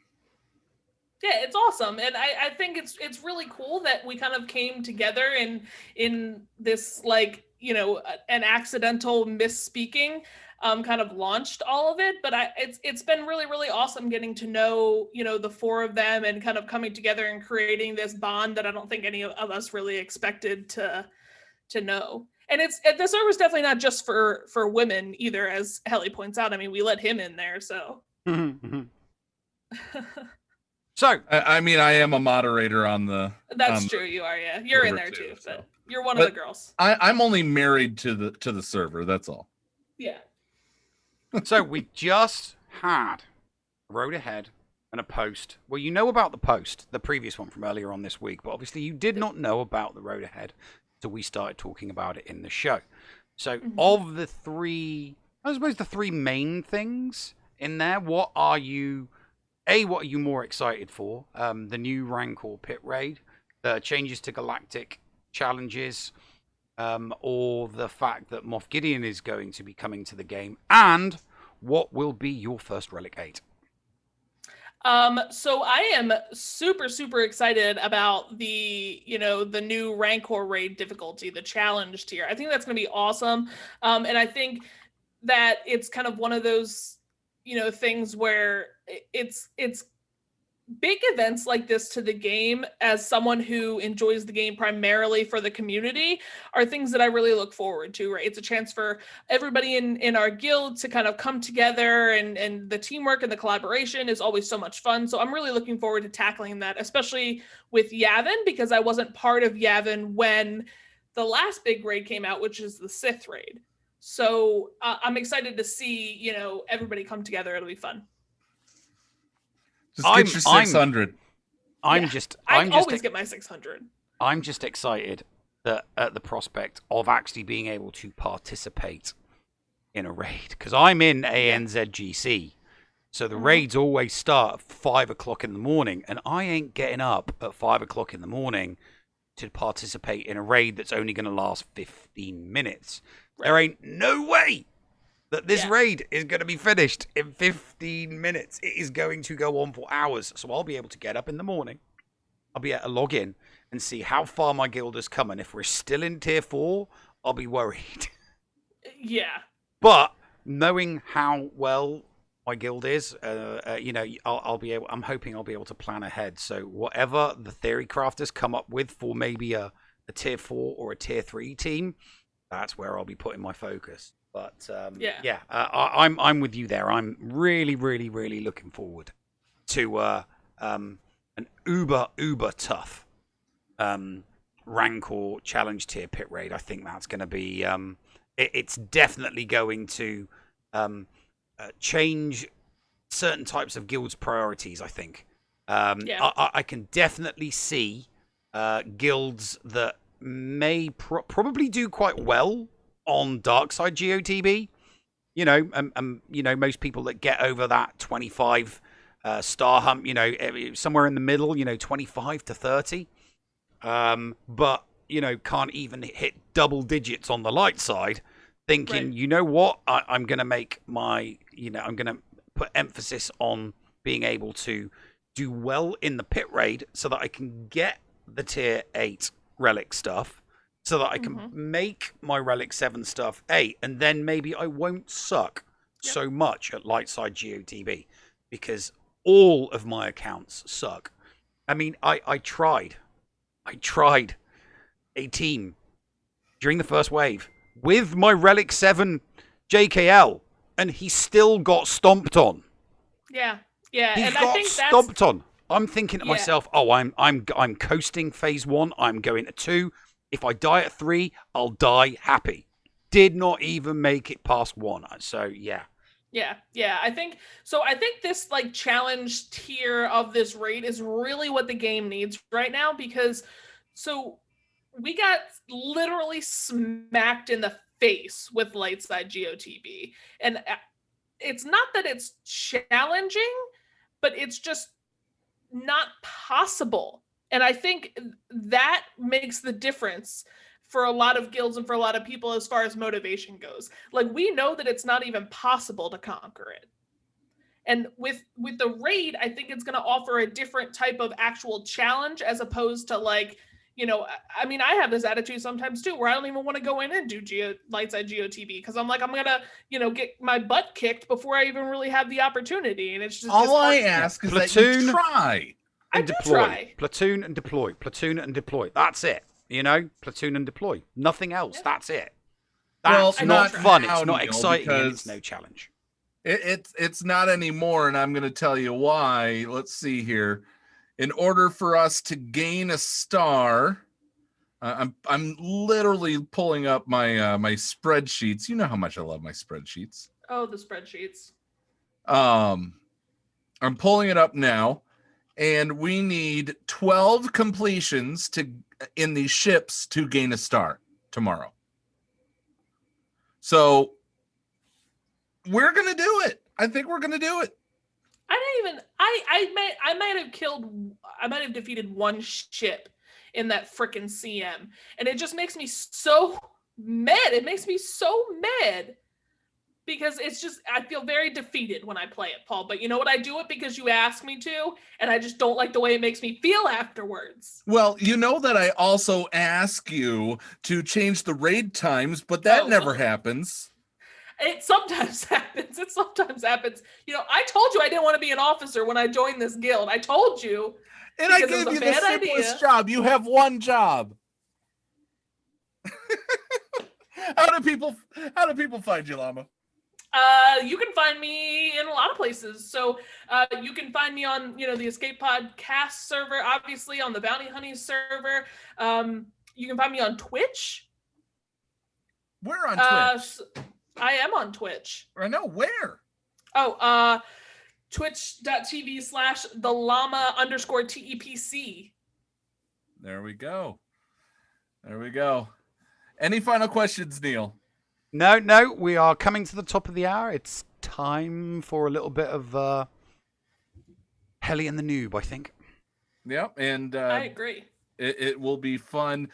Llama, thank you so much. I'll be sending out those platoon and squadron assignments later on today after the show. Please get on those right away for me. Yes, sir. And you can deploy those ships right away too, so I don't have to. My ships are deployed. No, tomorrow. Oh, okay. Good. Yeah. So, anyway, guys, this is why I love this person. We will be right back after these messages right here on the Escape Podcast. The Escape Pod Cast with Paul Anthony and Neil Andrew Ware. This is Micaeus, and I assure your privacy and confidentiality when using my remodding services. G'day legends, this is Heinzie. Did you know Micaeus Modding Mayhem is the premier modding service for the game that we all love, Star Wars Galaxy of Heroes? With some of the most affordable rates in the industry, Micaeus will remod your roster from top to bottom with continuous consultation with where to go from there. Micaeus has a 100% satisfaction guarantee, and he has tons of additional services available as well, like a full cleanup of your mods, PvP plans, and lots more. Contact Micaeus today on Discord, all in lowercase, guys, MIKAYAS 0127. That's MIKAYAS number 0127, or hit up micaeusmods@gmail.com. I fully endorse Micaeus Modding Mayhem, and you will too. Micaeus Modding Mayhem, the official remodding service of the Escape Podcast and the Escape Podcastaways network. Does your guild want to tap into their full potential in Star Wars Galaxy of Heroes? Yeah! For as low as $1 a month per guild member, your guild can unleash the power of the game in ways you never thought possible. Ooh. Track your arena movements, guild progression, and much more. Contact ShittyBill and get one of his shitty bots on your server today. Just look for him on our Discord server and tag or message him for more information. The link for our server is below in the description. Shitty bots, don't let the name fool you. Did you know that if you signed up to become a Patreon, you could get tons of rewards? Force Ghost Scotty could do a roster review for you. Neil Andrew Air could share Grand Arena tactics. Or Paul could even help you get maximum stars in Geonosis Territory Battle. And you even get access into the after show. Sound good? Sign up to be a Patreon today. For as little as $2 a month, you could unlock a ton of potential content and also get closer to the hosts. Head to patreon.com/The Escape Pod to sign up. And now time for something completely shameless. It isn't always dangerous, newbie. The probability that it is indeed dangerous Noob. is high, G3. You and your probability calculations. So cute. Probability calculations are a core function of neural processors, G3. Noob. And yours, if I'm not mistaken. Newbie, sometimes we just have to override our programming. Dangerous, G3. There's a reason we're each programmed as we are. Newbie. What? Meatbag. Well, there you are. Hey there, G3. I didn't realize Noob had company. Again. I overheard y'all discussing dangerous probabilities and overriding programming. And let's just say I wanted to ask, what's the problem this time, Noob? You know, it's become kind of our shtick for me to ask these questions. Oh, don't mind me, Mr. Meatbag. We were just enjoying each other's company. Linux, you seem to always find a way to interrupt me when I have company over. What is that? Just making sure you're okay, Noob. I hear your, weird conversations echoing through the halls of our ship, and I worry. So I poke my head in here just to make sure you're okay. Aw, Newbie. He cares about you. And he's not the only one. Well, hello, Linux. To answer your question, G3 and I were just discussing certain situations where, fans can act rather creepy when engaging with their favorite content creators. Oh, yeah. Discussing stuff. Yep, agreed. Noob, is there anything you need to get out in the open? Hello, Linux. You are my master, and G3 is a friend, and G3 is a girl, and wait. Okay, what I mean is, I have no need to hide anything from either of you. After all, we've established that G3 and I, yes, we are friends. But, well, what I mean is, analysis system reset. Answer to Meatbag's questions. Loading. No, I am not hiding anything from anyone. Meatbag. You know, sometimes fans can act kind of inappropriately when interacting with the content creators they follow, Noob. And things can sometimes get super cringe, especially if it's a guy fan fawning over a girl creator, like G3 over here. But... And you guessed it. But... I got a short PSA that can help you understand, bud. Oh, for the holy mother... This PSA is brought to you by Hellenics. #shameless self-promotion. And today's sponsor, the Escape Pod Casts merch store, where you can now find items featuring the 2020 The Dystopian Year from Sullust bingo card commemorative logo. Want to commemorate the current year from hell? How better than to purchase your very own shirt or mug or mousepad commemorating the zaniest year in history. Click on the link in the chat below to buy yours today. Now available in the Soul System. Acting inappropriately towards others on the internet. What is it? Why is it happening? And who stands to benefit? In this SWGOH PSA, we will explore creepy behaviors by fans towards content creators and the many myths that surround them. Nowadays, many folks follow, subscribe to, and interact with various content creators, live streamers, and SWGOH celebs on Twitch, YouTube, and other platforms. Engaging with the audience can be a great way for these creators to interact with their loyal fans. Unfortunately, some fans feel a need to take their fandom to an inappropriate place. Today we will try to navigate these muddy waters and determine what's an appropriate, and more importantly, what's an inappropriate interaction, and what could be done about it. We've all done it. We're following our favorite content creator from the greater New York City area, whose name has 8 letters, beginning with an H and ending with an X. And we decide to post something to their live chat. We might post a simple, "Hello there," or we may interject some wisdom we've acquired. And yes, sometimes we even make a joke. All these are good interactions.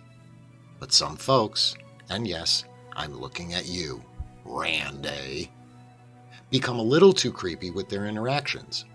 If you've ever posted something, for example, even remotely approaching that you're thinking of finding out where your favorite live streamer lives because you feel a special connection to them and know that if you could just get a chance to meet them face to face, they'd fall head over heels for you. You're being fucking creepy. And you need to stop. Seriously. You see, folks, both content creators and fans are normal folks just like you and me. And as such, they should be treated like regular old normal folks. And that means being polite, respectful, and more importantly than anything else, not creepy. So before you act inappropriately toward your favorite content creator, live streamer, or SWGOH celeb, remember this.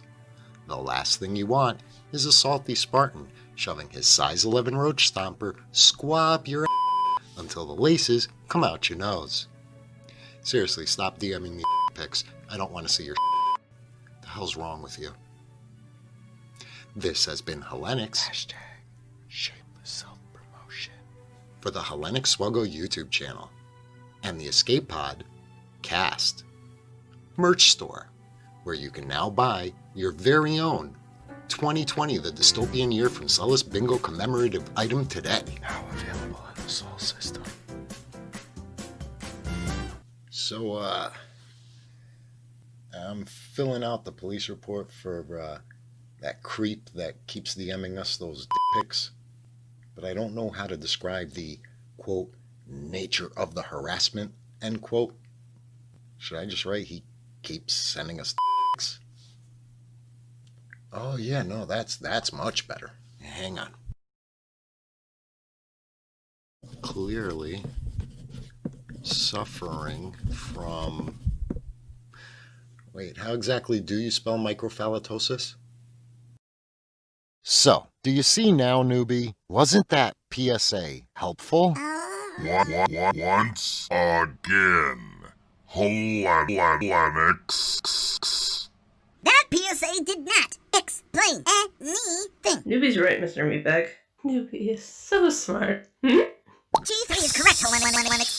I realize Exactly, what is going on here? He's right, Mr. Meatbag. I may be a galaxy-famous live streamer with trillions of fans, but Newbie and I have known each other from before I made it big, and he has never been inappropriate to me. Although sometimes, I wish you would. Wait!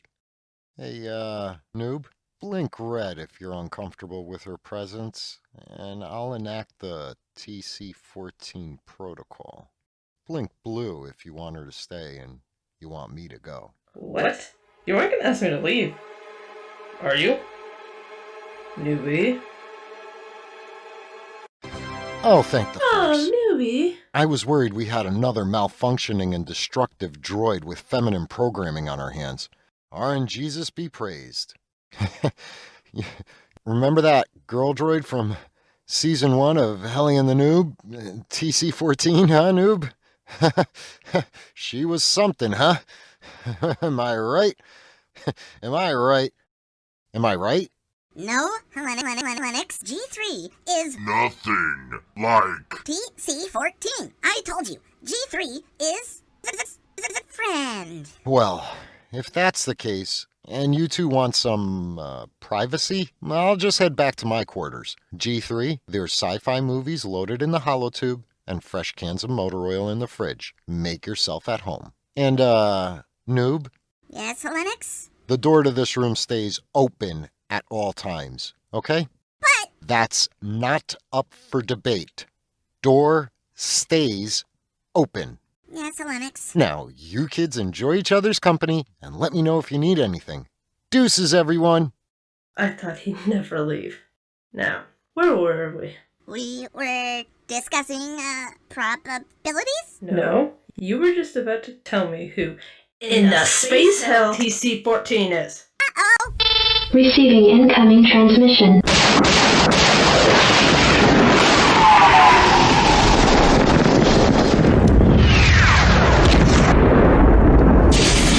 Receiving incoming transmission.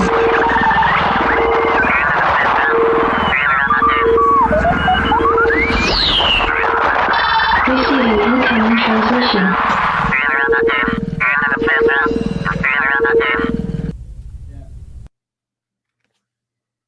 And welcome back to the show, ladies and gentlemen. It's the bridge, not incoming transmission.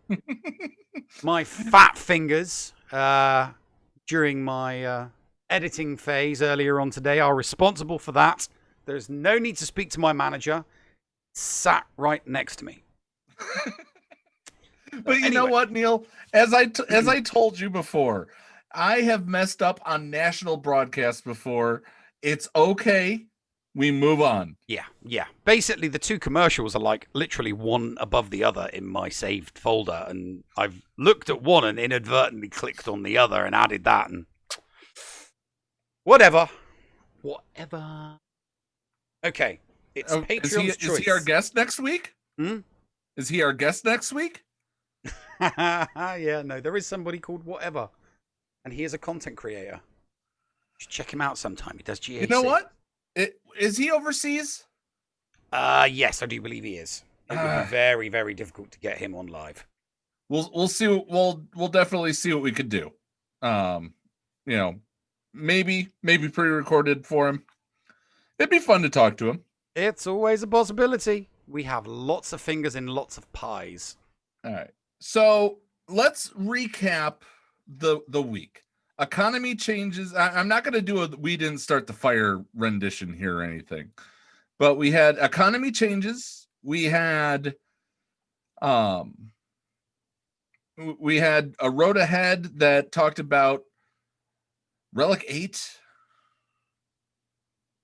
So we know that Galactic Challenges are going to change. We're going to get boxes instead of big rewards. So they depend on our level. Is that about right? Well, we've got more Mandalorian content coming. We've got a Rancor raid coming. Yep, we do have the Relic 8 coming. We do have changes to the prize structure for Galactic Challenges. Obviously, we've got the new economy. So, yeah, a lot happened. A lot of information this week. I actually do like... I'm torn. I'm torn on this. And now thinking about it a little bit later. The ability to auto Galactic Challenges. It just makes it another button away. We just do one thing and we're done. Mm-hmm. Yeah. Not going to bother me.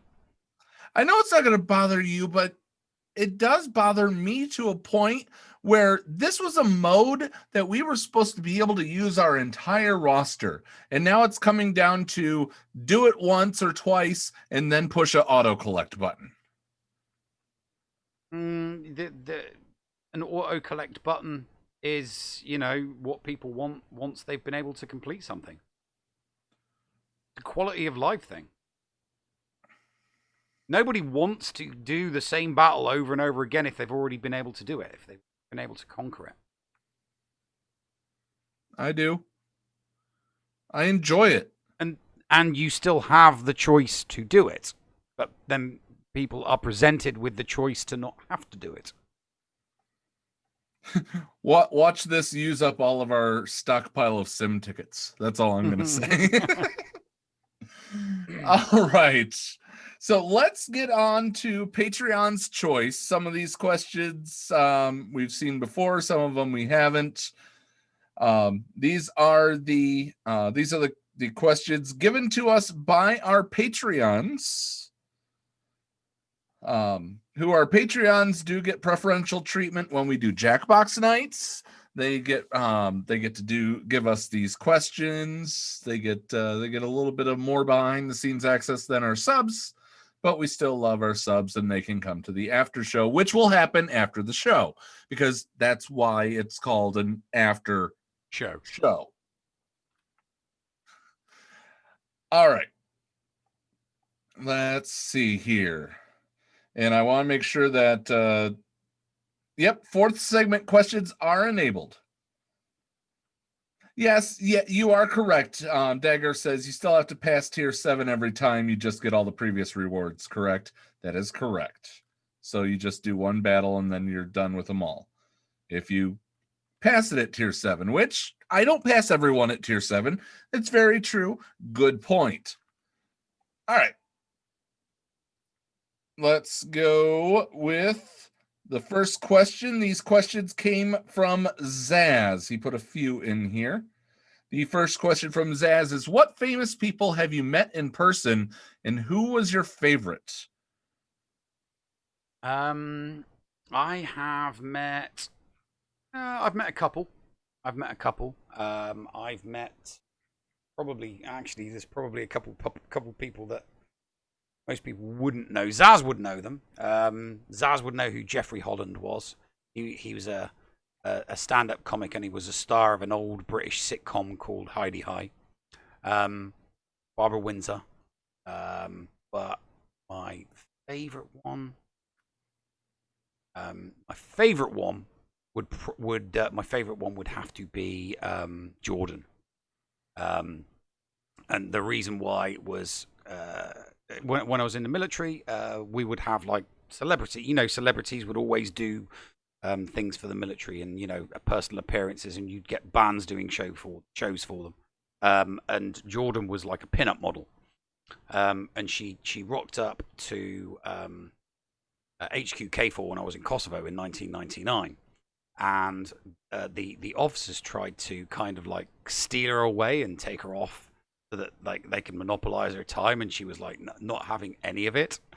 So she ended up in the bar with the guys, and the funny thing is there was a guy that was away on leave at the time, and she ended up coming back to our pits, to where we crashed and where we slept, and we went, do us a favor, climb onto that guy's bed because he was away at the time and look hot. I mean, it wasn't hard for her because she was hot at the time, and we all got pictures. And then when he got back from leave, we showed him a picture of Jordan in his bed. So she was, I mean, you'd think she was, I don't know who Jordan is. So. She's a model. She was a, supermodel. Okay. No, not a supermodel. Lads Mag model. Like, think of Victoria Silvstedt, Playmate of the Year. No, I mean she was hot like that, but she didn't do like. Oh, okay. So that's like not what Lads Mag understood. Lower tier, lower tier, more down to earth, grounded, girl next door type person. Maxim, Maxim. Yeah, Maxim. She's done Maxim before, yeah. Okay. Maxim and FHM type, yeah, and Loaded, those types of magazines, not like your Playboy and your Hustler type thing. No. All right. Hey, one toe cutter. There's another Sir Boss also subscribed while we were talking about that. Thank you so much, Sir Boss. Thank you very much, Governor. All right. For me, in the same day, I met Conan O'Brien and Adam Sandler in Dallas. And getting to talk with Conan was just, he's such a down-to-earth guy. I wish that in one way that I could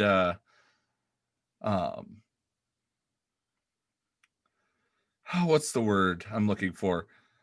I wish that I could work for Conan, but I don't have the I wasn't part of the Upright Citizens Brigade or Second City, so I don't have those chops underneath me. But it is what it is. All right, next question from Zaz. For those just tuning in, we're going through our Patreons only questions where we answer just off the wall, everyday questions from our Patreons. Don't have to pertain to Star Wars Galaxy of Heroes. Number 2, name 3 famous people you'd like to meet that are still alive. Drew Barrymore, Adam Savage, and Dave Chappelle. Hugh Laurie.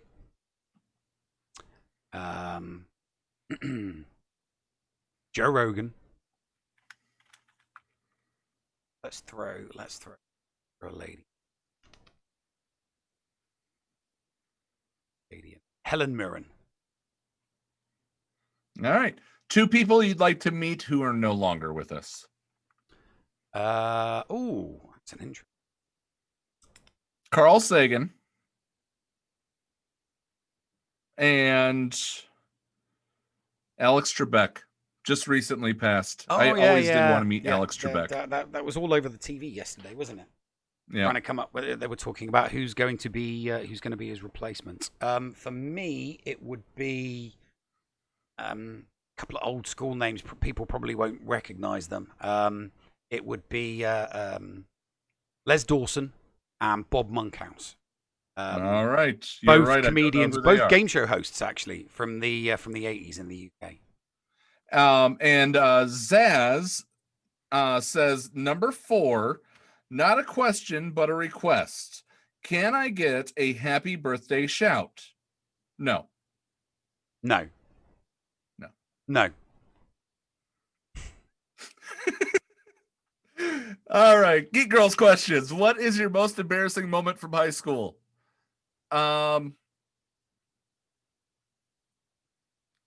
Just 2 words. Soy sauce. That's all I'm going to say.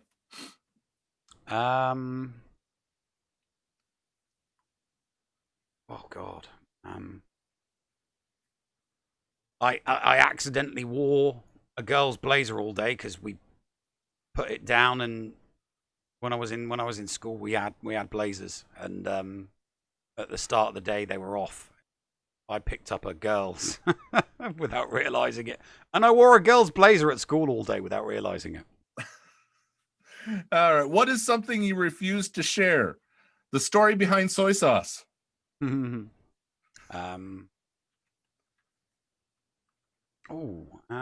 I refused. I'm pretty much an open book. There's not an awful lot. No. Like, you could say popcorn. You know. Oh yeah. Okay. Food. Food. But you want to open a restaurant, yet you refuse to share food. I won't be sharing food. I would be selling food. There would be an exchange. You know, my goods and services for your money. All right. What doesn't get eaten just gets donated. The next 2 we have answered before from Geek Girl, so we're going to skip ahead. What would your favorite dance move be if you were at a wedding? Oh, it's always the squatty 2-step. Always the squatty 2-step. See, I like the electric slide. I love the electric slide.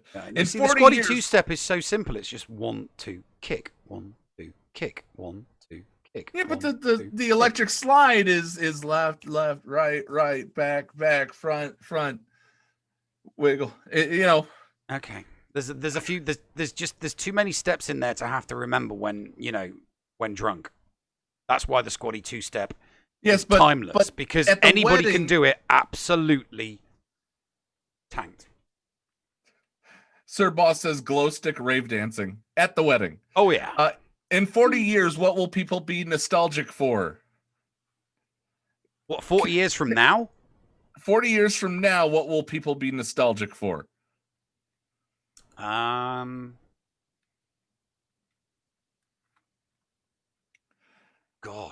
Can I be a little cynical? Yeah, sure. The Electoral College. I'm going to say people will be nostalgic for. No, there's nothing. No. I don't think anybody will be nostalgic for in 40 years for anything that occurred in 2020. I just don't. Nobody is going to find anything nostalgic about this year 40 years from now. Nothing. What inanimate object do you wish you could eliminate from existence? Inanimate object. An inanimate object. I think I've already answered this one, and please do not pull it out. An emery board. Do not pull it out, Neil. No, stop. Stop. Stop. Okay, an inanimate object I would like to see gone from existence. Ooh. No, that wouldn't work, because then, this wouldn't be here. What? I would say, What were you gonna say? Huh? What were you gonna say? Well, no, because gone from existence would be different from, temporarily shut down. What, the internet? Yeah, the internet. Okay. I would like to see the internet temporarily shut down, and then people would have to use the public switch telephone network, like they did when I was 18 years old, and you would have to phone or text. That was it. Phone and text. Phone and text. So you actually had to, call friends or text friends, and there were people that you knew because you exchanged numbers with them, not just friend, follow, and then just opened your world to a world of crap. So, yeah. I'm going to change my answer. In 40 years, what will people be nostalgic for? They're inanimate objects. Smartphones. Okay. In 40 years, what will people be nostalgic for? Electricity. All right, let's move on. Let's save this one. Geek Girl, the last one, let's answer that next week. Going Nerdy says, what mod will you give Going Nerdy if he loses the second part of the bet? Don't you mean a Zeta, Thaddeus? And I'm not going to tell you. I'm not going to tell you what it'll be if Thrawn doesn't show up before the end of season 2 of The Mandalorian. I get to give him another Zeta. I'm not going to tell you what it is yet. JJ Manners, our last. Hang on. Two questions from JJ Manners. First one: Benedict Cumberbatch or Keanu Reeves to play Thrawn? Neither. Justify your response. Neither. It's Jason Isaacs all the way. No, you have to choose between one of the two. Well, then if I have to choose between one of the two, it'd have to be Benedict. I would agree. Keanu can't do heel. He is a fun actor. That's my justification. Yeah, Bennett, he can do bad guys. I don't see Keanu Reeves pulling off a bad guy. All right. And what creative team should take on the KOTOR trilogy now that the Game of Thrones guys are doing their own prequel? Apparently, that's news I didn't hear. What creative team? Dave Filoni and yeah. I'd rather see Dave Filoni and Jon Favreau do it than anybody else. No. It depends on the writers. It really, really will depend on the writers. Yeah, I just it needs to be written well. It really does need to be written well. So I'd like to see them take some of the authors that have written excellent Star Wars literature, come up with a story, and then, I'm sure Jon Favreau and Dave Filoni will be able to take whatever that story is and turn it into a script. All right. Well, guys, that is going to do it for us. Anything you want to mention before we head out, Neil? No, I'm good, mate. All right. Guys, drop by Neil's GACs when he goes live with those. He is I love the full body Neil on the battlefield. It's the best thing since sliced Neil. Or isn't that bread? Best thing since sliced bread, yeah. Well, see, you're sliced Neil right now. You're only this part of your knee. I know, it's only from the chest up. So you're sliced Neil. I'm sliced, yeah. You're only seeing, quarter of me. Exactly. but definitely check it out. It's a lot of fun. For those of you who are watching live on Twitch, we are going to go raid Shattered Order Podcasts. We're going to go raid them.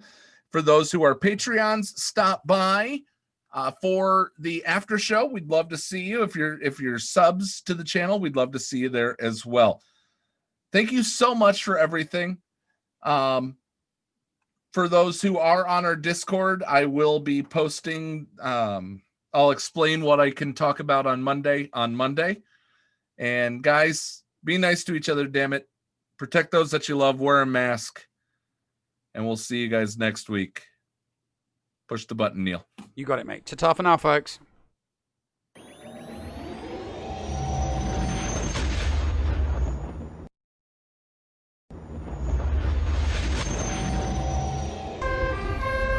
What's going on? Where the hell are we? Paris? Thank you for pressing the self-destruct button. Attention! This is Colonel Sanders in forward command. Abandon ship! Abandon ship! All personnel proceed to escape pods. Close down the circuits. Evacuate the city. Self-destruct mechanism has been activated. Abandon ship! Where is it? Where is it? It's gotta be here. Out of order! Even in the future, nothing works. This ship will self-destruct in exactly 10 seconds. Counting down. 10, 9, 8, 6. 6! What happened to 7? Just kidding. 3, 2, 1. Have a nice day. Thank you.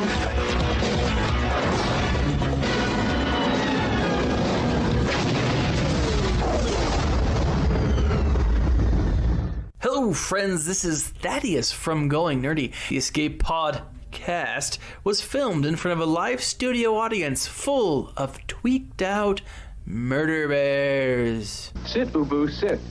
Good dog.